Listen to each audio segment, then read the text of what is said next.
Hello everyone. In this tutorial, we will learn about Bill of Exchange. We'll cover what is Bill of Exchange, the main characteristics of Bill of Exchange, and finally, the uses of Bill of Exchange.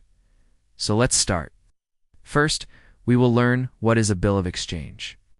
A Bill of Exchange is a written order by which one person authorizes another to pay a sum of money on a specified date to a person or to a firm, and if it's not paid, the drawer of the bill shall be liable to pay the amount thereof to the person entitled to receive it.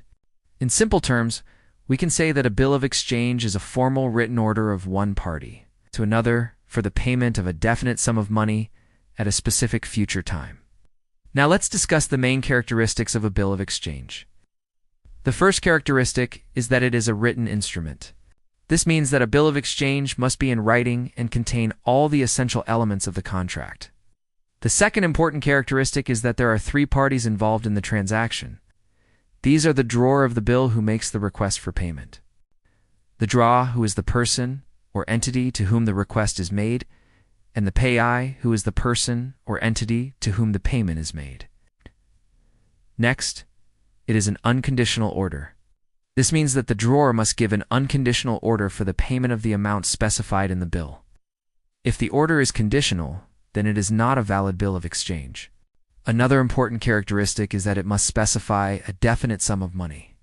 This means that the amount of money to be paid must be clearly stated in the bill.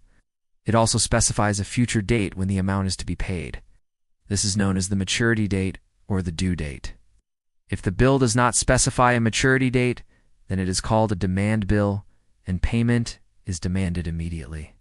Bill of exchange is a negotiable instrument. This means that it can be transferred to another person before the maturity date, and the person who transfers the bill is known as the holder, and the person to whom it is transferred is known as the assignee.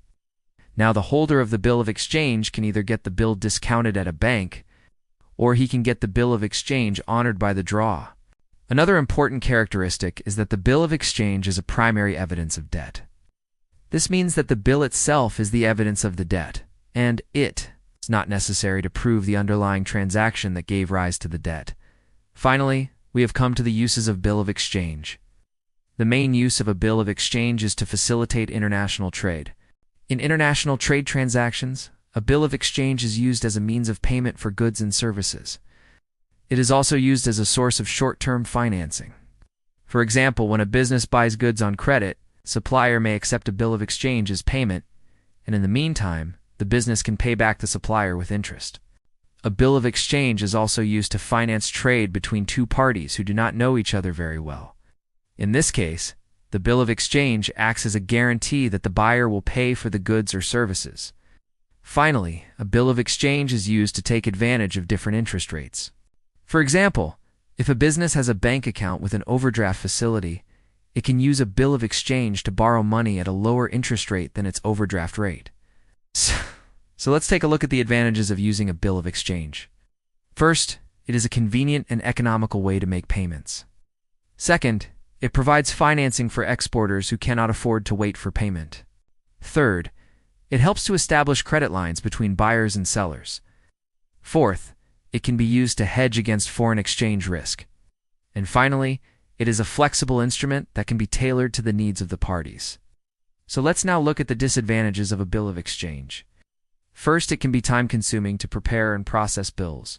Second, there is a risk that the draw will not honor the bill. Third, it can be difficult to collect payment from the draw. Fourth, it does not provide protection against political risk. And finally, it is not suitable for long-term contracts. So let's now see an example of a bill of exchange. An exporter in the United States sells $10,000 worth of goods to an importer in Europe. The exporter wants to be paid in euros, so the exporter and the importer agree that the exporter will draw a bill of exchange on the importer for $10,000. The bill is dated the 1st of January 2024, and it is due to be paid on the 1st of April 2024. The exporter then takes the bill to a bank and asks the bank to discount it. The bank agrees to discount the bill and pays the exporter $9,500. The bank then sends the bill to the importer for payment on the 1st of April 2024. When the importer receives the bill, he has the option of honoring it or or dishonoring it. If he honors the bill, he will have to pay $10,000 to the bank.